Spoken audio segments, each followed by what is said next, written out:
Hello, and welcome back to a continuing episode of White Album 2, The Snow Melts and Then It Falls Again.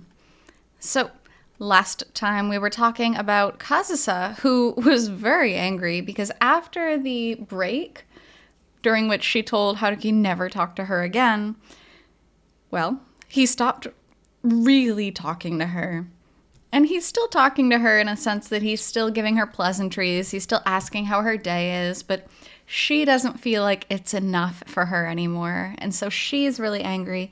Then suddenly Haruki asks to talk to her after class, and here we are. So, continuing on. The lack of unnecessary prying from others should have been something desirable for Kazusa, but she was at that complicated age where she still couldn't feel completely satisfied. Couldn't keep from feeling the tiniest bit of something like humiliation. Whether it was how trusted the chairman's character was, or that the delinquent girl's misanthropy had soaked in. So, what I wanted to talk about, and when she was imprisoned by these unhappy thoughts, before she realized it, they were the only two left in the classroom.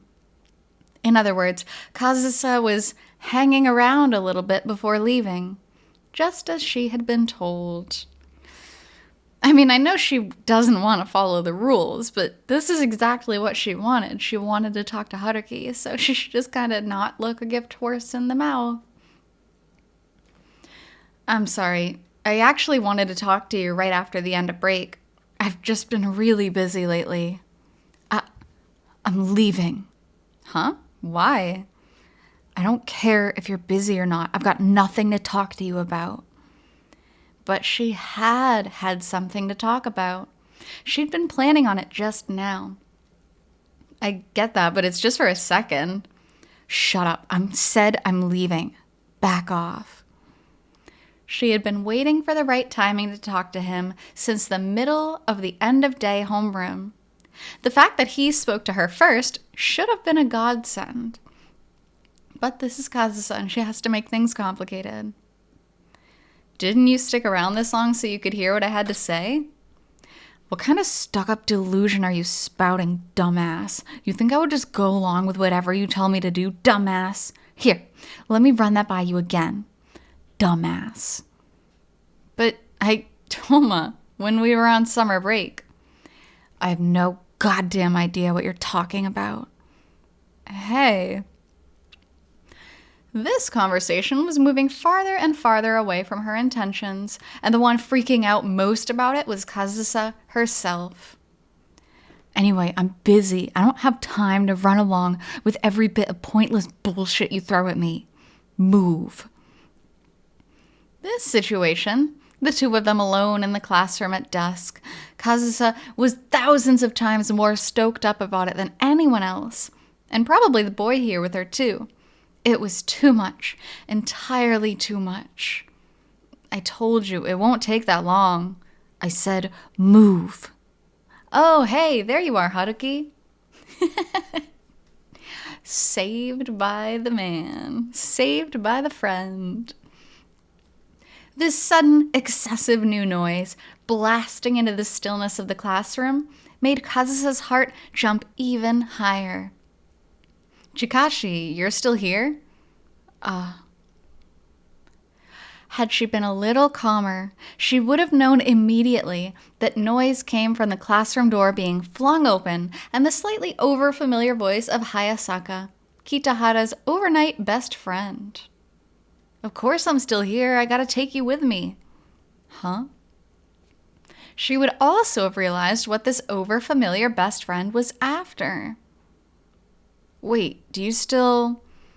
I thought your suggestions yesterday were great, but the other guys are coming in with all this, and that, and whatever, even though they aren't actually doing anything. So they didn't all agree that what I say goes. Please, Haruki, you're the only one who can shout these morons into submission. How many times do I have to tell you I'm not on your committee?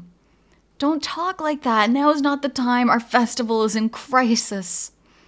I don't think you're feeling a sense of crisis at all, though. And Kazusa's just kind of standing there awkwardly because she just got done swearing and yelling at Haruki. And unfortunately, Kazusa did know one thing. Kazusa's next line in the course of this development was all too predictable. Sorry, Toma, could you wait a second? As if. So, she felt that her curt reply came off naturally. I promise I won't be long. I'll be back in 10 minutes. Yeah, it won't even take 5. Come on, Haruki. Hey, Chikashi, you just said. I'll be home in less than 5 minutes. Toma.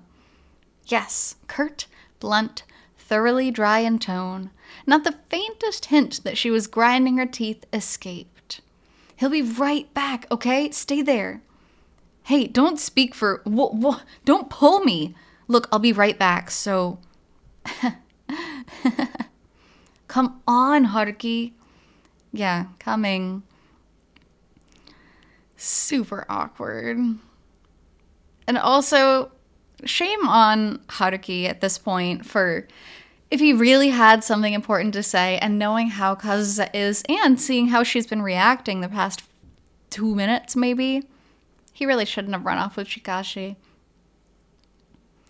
Assuming that Kazusa, who had turned away and was pulling her things together to leave, had ignored the end of what he said, Kitahara, not a member of the school festival committee, but apparently their chairman regardless, was dragged out of the classroom by Hayasaka for the second day in a row. And, for the next few seconds, a certain someone took the time to settle her breathing. I'm leaving. But today, she just slumped her shoulders, exhausted. 5:00 p.m. The setting sun, dyed red, shone into the classroom at a low angle. In this space dominated by stillness, the one who had muttered, I'm leaving, an hour and a half ago, remained slouched over on her desk, staring vacantly at the glow of the sky. An hour and a half! 2 things wrong with this. 1, Haruki promised he'd be back in 5 minutes. And 2, she already said that she was leaving, so why would he bother coming back? So, they're both in the wrong here. She had spent 9 times 10 minutes, 18 times 5 minutes in idleness. And she burned? Okay, there's definitely a typo in there. The steady shift of the light in the classroom from bright white into dim red into her eyes in real time. She had tried to leave the classroom a number of times. In fact, she had actually stepped out a few of those times. Just once, she had made it to the shoe cupboard and even changed her shoes. However, for some reason, once it was time to progress beyond that point, she couldn't move. And when she turned around, she suddenly found herself moving double time. She had cursed her feet over and over for it. Her brain, even with its sleep deficit, refused to let her rest. She needs sleep. God, I swear, everybody in White Album 2 just needs to sleep. They just need to take a week and do nothing but sleep. All it did was churn out guess over guess concerning what he wanted to talk about. Maybe he had finally acknowledged his lack of training and had come to beg for instruction. Though, if he really had a sense of the danger he was in, maybe he wouldn't have been dragged off by the festival committee like that. Maybe he had realized the true identity of the master of music room number 2. But if he had, what would he say? And once he said whatever that was, how should she respond to it? If he knew who she was, what kind of feelings would he have toward her? And what would he say to her as a result of that? Like I care. As she muttered this bluff that no one would hear, Kazusa was on the verge of tears over how pathetic she was. Trapped in this unlikely situation, waiting and waiting for this male classmate of hers in a darkening classroom. God, this is so sad. And because it's waiting for her mom to come back, waiting for her not to be alone. Someone says he'll be back for her, and she's just gonna sit there waiting. It's like a lost, abandoned dog. It really is.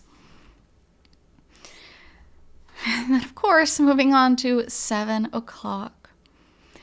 The sunset had quickened and finally passed, and the first star was gleaming in the fully darkened sky. In this space, dominated not only by stillness, but by darkness, the one who had muttered, "I'm leaving," 3.5 hours ago, looked up at the soon-to-be starry sky, shocked by the extent of her own stupidity. Even the vaguest movement was too much trouble now. The security guard had finally come by to warn her. Oh no. Poor Kazusa. And at this point, Haruki probably assumes that she went home immediately. He probably doesn't have it on his mind that he's breaking a promise. So again, I don't think this is all Haruki's fault. She literally did say, "I'm leaving," after he told her to wait, but even so, you can't help but feel horrible for her. But with an outright lie that she was staying here in connection with the school festival committee, which she only acknowledged as truth within her mind, and drawing on her pride as Toma-san's daughter, she managed to succeed in remaining there. She couldn't help but laugh at herself, waiting and waiting like a faithful dog. Oh, there you go, exactly. And Kazusa is always compared to a dog. This is just one more comparison. I want to talk to you about something. She stayed here in her chair in this classroom because she had been told, "Sit." Could you wait a second? She was unable to leave the school building because she had been told, "Stay," by this stupid chairman who came running to her at the worst times, but treated her like a pet dog as soon as she showed a tiny bit of modesty. Okay, I mean, that's not really true. What he asked for wasn't unreasonable. The most ridiculous thing was that even so, her current situation was just a bit more comfortable than spending time at home, where no one else would have been. That is horribly sad. Because at least this way, there's a chance of her having contact with someone else. At home, what does she have? Nothing. Literally nothing. And she knows there's nothing. So what's worse, you know? No, I'm going. I'm leaving. I'm out. Nevertheless, Kazusa made up her mind that this time would be the one. I'll be back in 10 minutes. If he didn't come back in the next 10 minutes. 8:30. Oh my god. Is Haruki still even in the school at this point? Like, it has been hours. How many hours? Like 5 hours now? That's horrible. She didn't know whether it was the day of the harvest moon, but the moon floating in the sky was nearly a perfect circle. She never would have seen a view this picturesque if she hadn't stayed in the classroom this late. So, did Kazusa take some time to reflect upon this gift, born of pure chance? What the hell is that idiot doing? Of course not. The cacophony, following this exclamation, of every desk in the room being kicked over one by one, echoed in vain down the deserted hallway. Hey, I'm sorry about yesterday. I'm leaving. Wait. The next day before school. Yikes. She literally waited there all night for someone who never showed up. Kazusa saw the chairman from a distance, loitering around at the school gate as though waiting for someone. But she waited until he had gone to the trouble of walking up to her and apologizing before turning around with a flagrant look of disgust on her face. No, really, I'm sorry. The business with Chikashi wound up taking a bit longer than I assumed it would. A bit? A bit? She was there for like 5 hours at least. And you said 5 minutes, so it's more than a bit. So, I just went home. Oh. Taking no notice of his nonsense excuse, Kazusa let her feet carry her further and further away from the campus. In other words, in order to be able to converse with Kazusa, he would have to risk being late himself. Ooh, trying to push the honor student. So, just for reference, how long did it take? Oh, I mean, just a little bit longer. Bye. No, wait. She knew that just a little bit was a complete lie. I mean, clearly. However, as she had supposedly gone straight home, Kazusa couldn't point out the lie and had no other option but to put distance between herself and the school and get revenge that was equal to her stress. I do not think the revenge will be equal to your stress. I think she probably had a horrible breakdown over it, if we're being honest. Sorry, that wasn't entirely true. It was a little more than just a bit. Just tell me. Until just before 9? Kazusa had finally left the classroom, despairing at 8:50. Realizing that waiting just 10 more minutes would actually have worked this time caused Kazusa's irritation to jump exponentially. Then I left the building at 9:30 after setting all the desks and chairs back up. Oh yeah, there was an earthquake. Just in our classroom. Well, it's not like I care either way. So she firmly made up her mind not to apologize. I am glad that she threw her little temper tantrum because Haruki realized. He realized that she was there waiting for him, and he realized that he messed up. Which is good, because, again, Kazusa wasn't going to tell him that she was waiting for him, but at least now he understands a little bit. Anyway, again, I'm really sorry.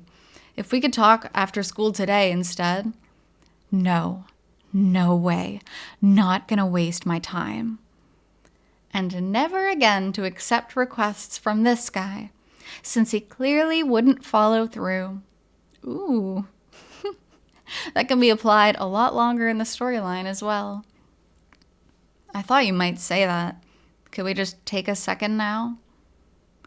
With this difficult to refuse favor coming just as she was trying to resolve herself, she was once again at a loss for words. We can talk here by the road or in that park over there, wherever. Please?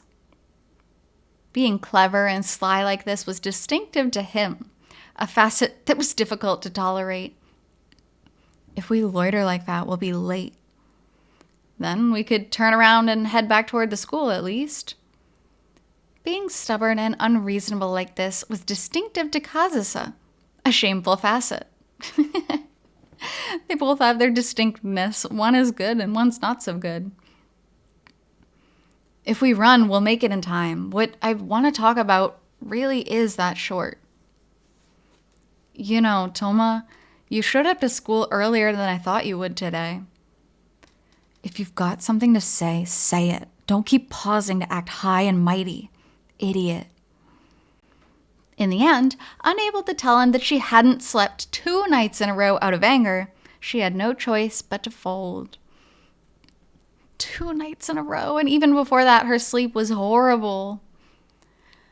Listen, I know it's been a while, but I wanted to thank you for summer break. You've been chasing me around over something that stupid. It may seem stupid to you, but it wasn't to me.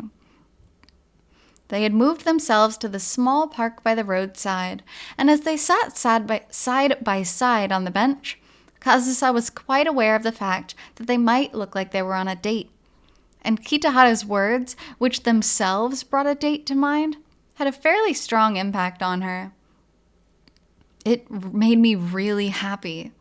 I was sure no one could possibly take any interest in my guitar playing. I'm not interested. I was just sick of the racket. I know I said this already, but I only just started playing the guitar this year. And I've had to teach myself since I'm not getting any real lessons. As you pointed out, I developed some weird habits in my playing. Those aren't habits, they're proof of the limit of your ability. Anyway, you were a big help, and I really appreciated it. Thank you. Don't care. Her face was hot. Because someone's being honest and appreciative of her, and she's not used to being appreciated. She's used to being doted on if she won a competition or a contest. But that's it. And that's really unfortunate for her. All of these words she hadn't heard in the past several years. Appreciated, thank you, and so on, embarrassed her so much that her whole body felt itchy and brought about another, different sort of feeling as well. Honestly, I was on the verge of giving up. I felt like I hadn't made any improvement at all before summer break, even with all the practicing I was doing. Oh, don't worry, you weren't making that up. But ever since that day, I've gradually started feeling some effect. I mean, sure, only a tiny bit at a time, but you're not making that up either. You're only improving a tiny bit at a time. I feel like I'm on the verge of grasping something, like playing is getting more fun, or if that's how you feel, then play more. Practice. Quit bothering me. It was such an utterly corny speech, fully loaded with opportunities for jabs. And yet, for some reason, she couldn't find it in herself to interrupt him right now. She didn't want to shut him up with her own voice. She wanted to keep listening. Listening to his words of praise for her. Listening to the acknowledgement of the ways she had helped him. So, I'm really grateful to you. I owe you a lot. I know I've said this 100 times already, but thank you. This is really nice. This is really open and honest, and some people don't know how to say a good thank you. Because, especially just between classmates, it was such a casual encounter. You wouldn't think someone would sit down and be like, look, here's what this meant to me. Thank you. I know you didn't need to do it, but you did it. And this is what Haruki is saying. And it's exactly what she needed to hear. From someone. Honestly, from anyone. Listening to the slight sweetness in his words, which could have been taken as a confession, depending on how you listened. After all, Kazusa Toma loved all sweet things, not just pudding. What a corny line. That's so cute. And here. Huh? And, carrying on in the same blunt, straightforward manner, Haruki Kitahara took a paper package out of his bag and held it out to her. I hope you like it. The present was just like him. Simply wrapped, but carrying strength, tension, and sincerity. No matter how she tried to twist her interpretation of it, that was the only way she could take it. Kitahara. This time, his face seemed to be heating up. That's so cute. They're so cute. My God. They're both embarrassed. There was too much sweat on his forehead to ascribe it to simple leftover summer heat. What is this? Why are you... You'll see when you open it. From her looks and figure, it might be difficult to believe, but Kazusa had never received a straight pitch like this, let alone from right in front of her. Whenever some sort of sentiment was conveyed to her like this, it was while she had no regard for anything outside the piano. When she quit looking at the piano, she quit being someone who inspired these sorts of feelings in other people. So, wow. That's a really deep line. I mean, a horrible line to be sure, but that's really deep. If she's not looking at the piano, she doesn't inspire feelings of love and affection from other people. That is so sad. And that's what her mom instilled in her. She's only useful when she's good at playing. Useful. That's that word. God. I hate that she feels this way. While she could have torn him apart verbally, could have rejected him, could have derided him, Kazusa simply snapped the package away from him wordlessly and opened it with great seriousness in her face. Forgetting that, if there were true sincerity inside it, she ought to have some kind of answer prepared. What is this? Chlorophyll Publishing Sprout Series number 16. Foundational English Grammar. Huh. The wrapping paper, which was really a paper bag from a bookstore, was crushed and crumpled up. Wow, how romantic. A foundational English grammar book. I looked really hard for it. It's from a minor series, so they don't sell it in small bookstores. A reference book. I can vouch for it, though. I used it in middle school. It helped me a lot with exams and stuff.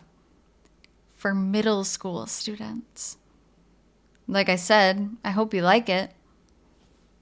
Anyway, why don't we head back to school? We should still be able to make it, and before that, can I ask you one thing? Huh? What is it? Why this? It certainly was a straight pitch, but it was a pitch that kept her solidly at arm's length. Well, I mean, the day before yesterday, Takamura-sensei said you didn't even have the basics of English grammar. Of course she didn't. Because every time she was called on in class, she ignored it completely. That's not a super nice gift. I mean, if he were tutoring her and then he got her a reference book, that'd be one thing. But coming out of nowhere as thank you for a kind gesture and giving her an English grammar book for middle schoolers is kind of an insult. I mean, a lot of an insult. No matter what class. So after class, I walked all the way to the Kitagunya. Oh, Kitagunya. Oh, that is so funny. This is a play on a real bookstore in Japan called Kinokuniya. It's one of the biggest bookstores you can find in Japan. Kitagunya. Bookstore in Onjuku. The day before yesterday. The day that Kazusa spent waiting in vain in music room number 2. When he hadn't shown up to practice, it wasn't because he'd been trapped by the school festival committee. It was because he was off looking for this meaningless thing. Aw, that's so cute. I mean, it's a very bad gift, but it was a thoughtful gift. Oh, I don't want you to think I'm mocking you just because it's for middle school students. There's just no point in buying something upper level if you don't know what you're aiming for. Right now, I feel like you don't get what you don't get. That's when you want to go back to the beginning, the most basic of the basic. Once you get a grasp of that, you'll be surprised at how far you can progress. I'm just kidding. Actually, what made me think of this was odd. Huh? You're an idiot. Kazusa felt dizzy. Oh, what an adorable thing. You know, I've been meaning to tell you this for a while, Toma, but you shouldn't be so quick to call people idiots. You skipped out on practicing the guitar so you could go look for a reference book? Huh? Ooh, kind of giving yourself away there, Kazusa. She had lamented his evident lack of any sense of urgency, but figured there wasn't too much she could do about that. At least, as long as he remained incapable of saying no to people when they asked him for things. But I told you to play every day. I said it didn't have to be 10 hours a day, but at least 10 minutes. I told you, never skip it. That summer day in the music room filled with clumsy guitar. I told you you weren't getting better because you weren't working hard enough. That if you really, seriously applied yourself even for a short time, you'd be able to play. Toma. Nothing has changed, Kitara. What, you think you're going to be able to swing it at the school festival this way? She might not have been all that articulate, but she'd meant what she said. And he just ignored it. Oh, I mean, that's being kind of dumb hard on someone. Just because someone's listening to you, just because someone becomes your friend, and that's a very loose use of the word friend, doesn't mean they're going to dote on every single word. But she just has no one to listen to her talk. So of course she wants the one person to dote on her every word. No, listen. I don't want to hear it. You haven't done a single thing I said. Look, proficiency tests start next week. There are more important things than the guitar right now, you know?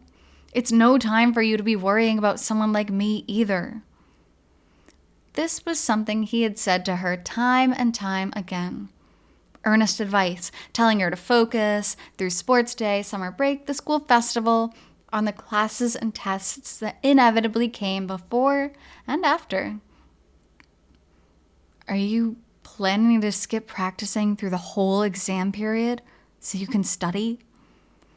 Isn't that my duty as a student? His everlasting, unwavering conviction. He wasn't wrong. In fact, his assertion was more correct than Kazusa's to an overwhelming degree. Fine. So, Kazusa understood. Oh, great, then I'm leaving. Huh? That she and this idiot, no, she and this prodigy would never be able to understand each other. Oh, unfortunately, yeah, you got a lot of bumps in the road. So, we will stop there for today's chapter. Thank you so much for being here with me on this reading of the White Album 2 official side story, and I'll be back with the next chapter shortly. So until then, hope you take care. See you.